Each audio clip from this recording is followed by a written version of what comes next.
sa nangyari nung June 17 sa atin, sinasabi nila, yan na ba ang pinakamalakas nyo at pinakamagaling at pinaka-elite na Navy SEAL ng Pilipinas, tapos Coast Guard lang pala ng China ang katapat nila. Coast Guard may ini-expose ang ating men in uniform to that kind of situation na pagtatawanan sila sa buong mundo. Inagawan pa ng armas. Inagawan Diba? pa ng armas. May armas pang kinuha daw at saka hiniling na maibalik.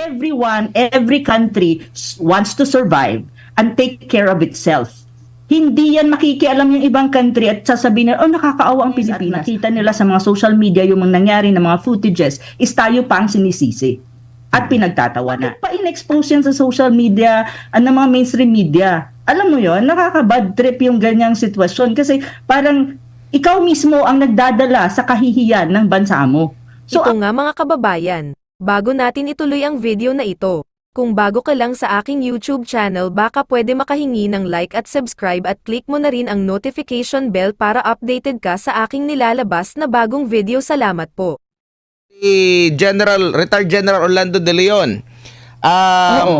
Nabanggit din niya, na-mention niya dito ang AFP Chief of Staff. Sabi niya dito, Mr. Browner has disrespected and insulted the armed forces of the Philippines. This questionable Chief of Staff, by likening the Chinese Coast Guard to pirates, has actually admitted that pirates are better than the most elite unit of the AFP. Ayan. Shut your mouth. It is becoming a national security risk. Tama siya doon. Bakit? Kasi alam mo ba kung ano ang mga post ng mga iba't ibang country sa nangyari nung June 17 sa atin? Sinasabi nila, yan na ba ang pinakamalakas nyo at pinakamagaling at pinaka-elite na Navy SEAL ng Pilipinas, tapos Coast Guard lang pala ng China ang katapat nila. Coast Guard, kasi you have to remember, Coast Guard is hindi civilian, yan in nature. Hindi yan yung hindi pa yan yung Navy nga eh. So ganun ang kaharap. So ibig sabihin, pag hinarap mo yan kahit na sinong Navy nang hindi man China or other countries, wala eh. Ganun ang projection eh. So tama naman siya. Bakit? That was embarrassing. Tapos ngayon, ang nakakainis pa, kasi I was embarrassed as well as a Filipino, project talaga sa media. Lahat ng mainstream media, pinagkakalat na nawalan ng isang kamay ang isa sa mga daliri lang po. Daliri lang. Ang lalaki. Ito, tama. Ang lalaki. Oo, yung hinlalaki nga. So why do you have to make it like a big news when in fact dapat nga ang nangyari diyan is black. Kumbaga, let's have let's not put it in media. Okay, let's have a back channel. Tapos, wag na nating i-project yan sa media kasi medyo nakakahiya. Ganun eh, to preserve what you call such a thing as morality and moral of the AFP. Because what do you really think? Do you really think the members of the men in uniform will have high moral with this kind of incident? Of course not. You don't do that. You maintain the moral of our men in uniform, AFP, vis-a-vis other countries, army or soldiers or armed forces. Hindi mo ini-expose ang ating men in uniform to that kind of situation na pagtatawanan sila sa buong mundo. Inagawan pa ng armas. Inagawan pa ng armas. May armas pang kinuha daw at saka hiniling na maibalik. Hindi lang yun ha. Ang armas na kina-confiscate, pati yung mga boats na parang they even negotiated for the Chinese Coast Guard to give them back those boats. Parang anong nangyari sa atin? Parang gano'n. Tapos ipinoject niyo pa sa media yon na para bang anong tingin niyo? Maaawa ang buong mundo sa Pilipinas? Do you really think the world will, kawawa naman ang Pilipinas, ipaglaban natin sila and let's fight for them? Of course not. That's so stupid, really. Kasi in this world, in the international system, there's no such thing as like that. Every country wants to survive and take care of itself. Hindi yan makikialam yung ibang country at sasabihin na, nakakaawa ang Pilipinas. Bagkos, ang nangyari, if you really look the comments ng mga ibang mga nationalities coming from different countries na naka-witness at nakita nila sa mga social media yung mga nangyari na mga footages, is tayo pa ang sinisisi at pinagtatawanan. And do you really think it's good for the Philippines? Of course not. I was really irritated and really embarrassed because supposedly you don't do this. You don't expose this kasi ang moral ng mga AFP men in uniform natin, may it be the PNP, may it be the SAF, may it be the Navy, you don't put them in the spotlight na mapapahiya sila. So pero anong ginawa ng media natin, ng mainstream media? Pinagkalat-kalat pa at talaga pang ini-expose pa yung finger na nawala. Kaya nga sabi nila, you lost a finger. One of my colleagues, because I'm attending an international conference on regional comprehensive economic partnership at the moment, even asked me, "Oh, Anna, you lost a finger." I said, "What? What lost a finger you're talking about?" Sabi niya, "You don't know?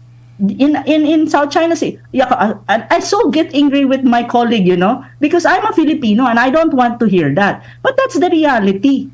Diba? Bakit pa in-expose yan sa social media at ng mga mainstream media? Alam mo yon, nakaka-bad trip yung ganyang sitwasyon kasi parang ikaw mismo ang nagdadala sa kahihiyan ng bansa mo. So ang tanong ko ngayon sa current administration, what would you do? Would you want another higher level of escalation and confrontation in the South China Sea? Diyan sa Ayungin Shoal or kahit saang parte ng South China Sea? Or do you want to de-escalate tension? You need to make a choice. If you want to be on diplomacy, then pursue diplomacy through and through. And then negotiate paano kayo magkakasundo, ano yung mga rules of engagement dyan sa South China Sea, ano yung rules and regulation that both sides has to comply. China has to comply, you have to comply. Ang problema, alam mo Admar, ang problema, ni-resend ni BBM ang mga agreements before. May mga agreements dyan na established during the time of Duterte na kaya kang peaceful yung area na yan. May skirmishes na konti pero very manageable.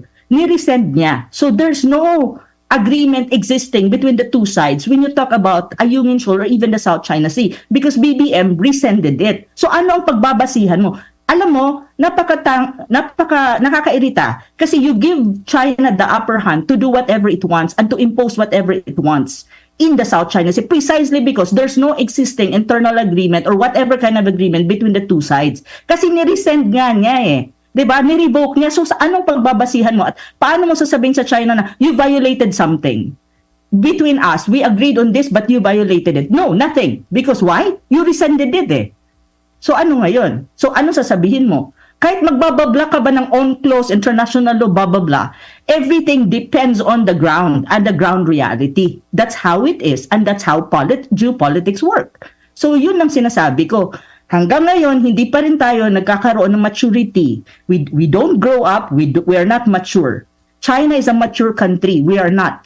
So we need to grow up and become more mature to deal with countries like China. Or else, tayo lagi ang nasa disadvantage. At nakakairita lang ang mga Pilipinong iba na katulad ni Sas na nagsasalita at nag-i-explain ng mga bagay na to for the good of our country, kami pa ang binabash at kini-question kung anong klaseng tao kami. For God's sake, kahit anong gawin nyo, I don't really care kung binabash nyo ako. Basta ako, I stand on what I think is right. Up to you. Galing. Partner, Prof, itong nangyayari ngayon kasi pag tiningnan mo, Chinese Coast Guard versus Philippine Navy na tayo Hindi ba parang lumalabas tayo na po yung nagpo-provoke ng kaguluhan dyan sa West Philippine Sea? Baka nga minsan nga, ayoko mang isipin. Alam mo, Bisdak, ayokong isipin pero minsan naiisip ko, yun ba talaga ang gusto nila? To provoke something in there? Yun ba talaga ang plano nila? Kasi bakit ka nagkakanito ng mga operation? That was even a clandestine operation. Akala naman nila, hindi malalaman ng mga Chinese or the Chinese will not act. Of course not. Hindi ganun Parang feeling ko, yun nga ang tanong ko lagi, ano ba to? Plano ba talaga to? Incidente lang? Or yan ba talaga ang plano nila to provoke something? And they probably is thinking na ang mga Amerikano ay mai-invoke nila ang tinatawag mong MDT. My God, you're dreaming. The Americans will not die for the Philippines over rocks. Okay? Over rocks. Kasi rocks yan If you look at UNCLOS, even Ayungin Shoal is not even an issue that UNCLOS can resolve because that is a military issue. Even in the arbitral ruling, UNCLOS is not part of it.